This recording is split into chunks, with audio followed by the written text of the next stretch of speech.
Hey boys and girls, it's Mr. Doug Storytime again, yay!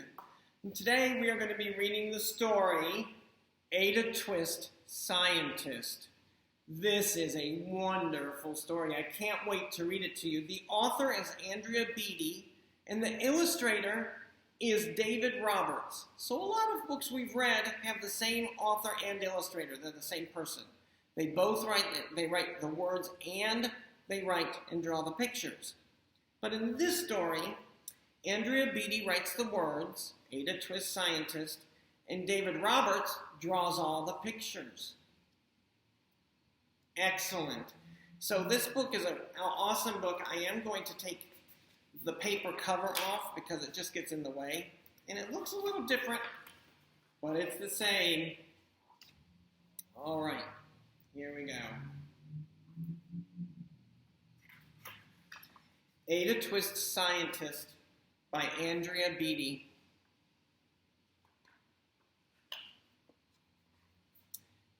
Ada Marie, said not a word till the day she turned 3.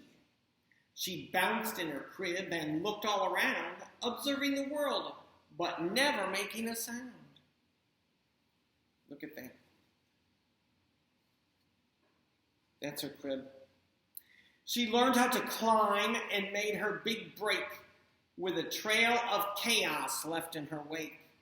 She ran through the day chasing each sound in sight and didn't slow down till she conked out at night. Look, she conked out at night. She fell asleep. But it's not in her crib. And that must be Ada Twist's brother, big brother. Her parents were frazzled, but tried not to freak as Ada grew bigger and still did not speak. Clearly young Ada, with lots in her head, would have something to say when it ought to be said.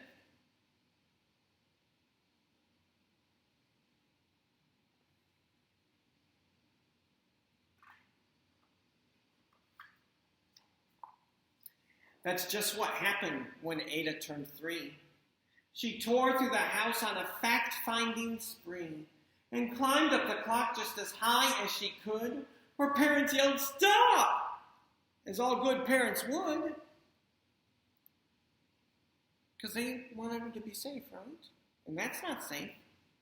Well, Ada's chin quivered, but she did not cry. She took a deep breath. And she simply asked, "Why?"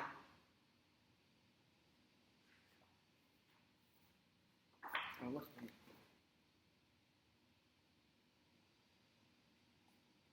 at all the stuff she's left laying around.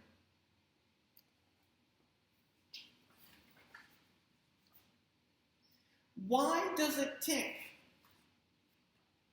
And why does it top?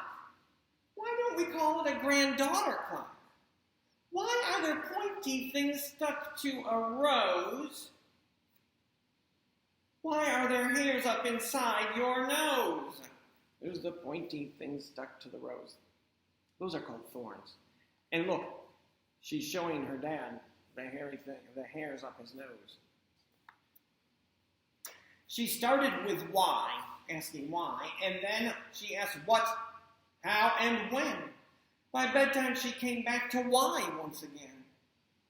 She drifted to sleep as her dazed parents smiled at the curious thoughts of their curious child, who wanted to know what the world was about. They kissed her and whispered, "You'll figure it out." Look at that. So she's asking why, what, how, and when. How does that work? What is this on this animal? Why is there a ball on the top of that plant? She asked lots of questions when she started to talk. Her parents kept up with their high-flying kid, whose questions and chaos both grew as she did. So she kept asking here, there, why, what, how, when, why? And then lots of questions here. What does it do? What is it for? Will it be the same? What if? Why? Will it? When? What? When will it? How can I find out? Why does it? How? How does it? Why? How soon is now? Look at all this. And then her parents are holding, it looks like pictures of the planets. It says Mercury, Venus, Earth, Mars, Jupiter, Saturn, Uranus, Neptune. And then she's holding another one, and it says Haumea. And then this one here says Eris, and this says Pluto. And I think those three are dwarf planets, but she wanted to know why these planets weren't with those planets. She had way so many questions. If you look at this page, she's a little girl. Oh, she's growing up.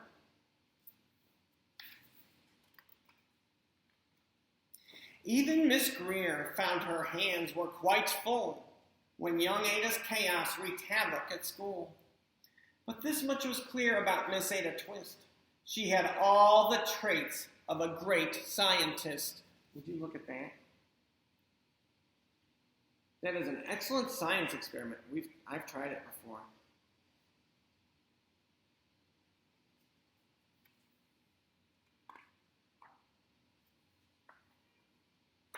Ada was busy that first day of spring, testing the sounds that make mockingbirds sing, when a horrible stench whacked her right in the nose. Stench means a stink. Horrible stench whacked her right in the nose. A pungent aroma that curled up her toes. Zowie, said Ada, which got her to thinking, what is the source of that terrible stinking? How does a nose know there's something to smell? And does it still stink if there's no nose to tell? She rattled off questions and tapped on her chin. She started at the start where she ought to begin. A mystery, a riddle, a puzzle, a quest. This was the moment that Ada loved best.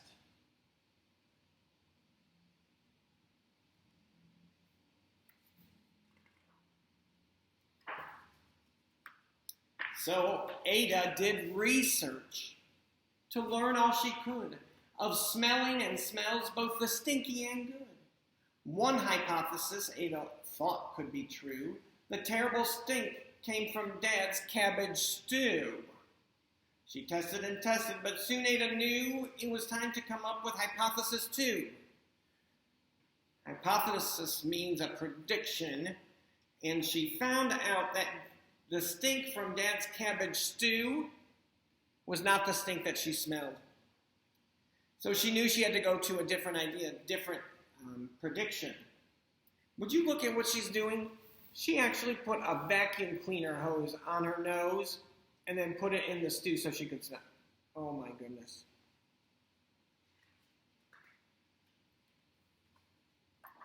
Then, zowie, the stink struck again. Just like that. Hypothesis 2, it's caused by the cat. The cat, look right there. The cat couldn't make such a stink on its own. It needed perfume and some very fancy cologne. So young Ada tested, and the test was a flop. Nope, it wasn't. That wasn't the smell. So she started again, but her parents yelled, stop! Look, she's going to clean up the cat by putting it in the washing machine where the clothes go. And she's going to wash the cat that way. Boys and girls, that is silly, which is why her mom and dad said, stop! Boys and girls, we never put animals or brothers or sisters or friends or people at all into a washing machine or dryer. Don't ever do that. And that's why her mom and dad said, stop. Look at mom and dad are upset. Ada Marie, to the thinking chair now by the time we count 3. The thinking chair is called the timeout chair too. Enough, said her mother. That's it, said her dad. Her parents were frustrated, frazzled, and mad. Why? Ada questioned. Her mother said, no. What? Ada queried. Her father said, go. You've ruined our supper. That was Dad's cabbage stew. You've made the cat stink. Enough with your questions. Now sit there and think. She looked at her parents. Her heart turned to goo. Poor Ada Twist didn't know what to do.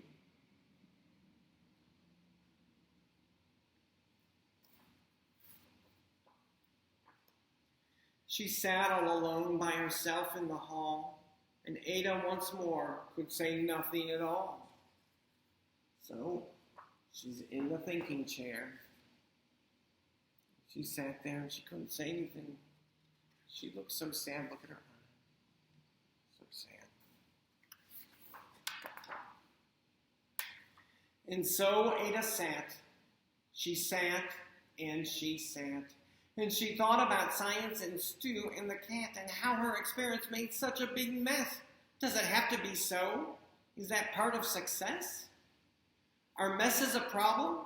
And while she was thinking, what was the source of that terrible stinking? Ada Marie did what scientists do.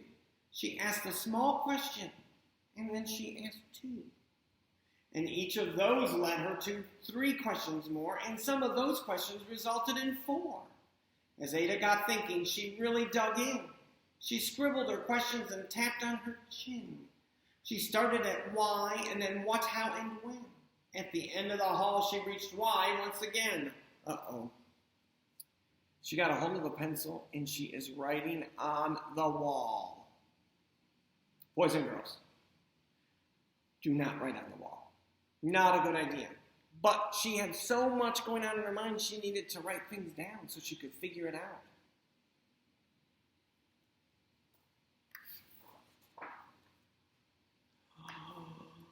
Look at the wall. Oh no. Her parents calmed down and they came back to talk. They looked at the hallway and just had to gawk. No patch of bare paint could be seen on the wall. The thinking chair now was the great thinking hall. They watched their young daughter and sighed as they did. What would they do with this curious kid who wanted to know what the world was about? They smiled and whispered, I guess we'll figure it out. So those were not all just pictures. She was actually thinking hard about stuff and writing it all down. And that's what they did. Because that's what you do when your kid has a passion and heart that is true. They remade their world. Now they're all in the act of helping young Ada short fiction from fact. She asked lots of questions. How could she resist? It's all in the heart of a young scientist. Look at that. And it looks like instead of writing on the wall, they gave her a big roll of paper she could write on. And she climbed the ladder so she could get to the top. Oh my goodness. Look at all the science experiments behind. And her mom and dad are reading books. To find out how to help her answer questions. And so is her brother. Lots of books. And as for that smell, what can Ada Twist do but learn all she can with her friends in grade 2? Will they discover the stink that curls toes? Well, that is the question, and someday, who knows? Would you look at this? She went back to her 2nd grade classroom, and she asked all of her friends to bring something that stinks or smells, and they put them in jars, and then she is going to smell every single one in the jar, because she's still trying to find that terrible smell. Well, boys and girls, that's the story of Ada Twist Scientist. I do want to tell you that what's her name? The author, Andrea Beaty, has also written other books about boys and girls from the 2nd grade, and some of them are in this story. So there's a story about an architect or engineer. He's in that story. And then this girl has her own story too. All right? So, great, great fun. And there's another one that has a story, Rosie the Riveter, and I think this is Sophia Valdez Wants to Be Prez. So, very good books. Very exciting. And I hope you like that story. Again, that book is called Ada Twist Scientist, and the author is Andrea Beaty.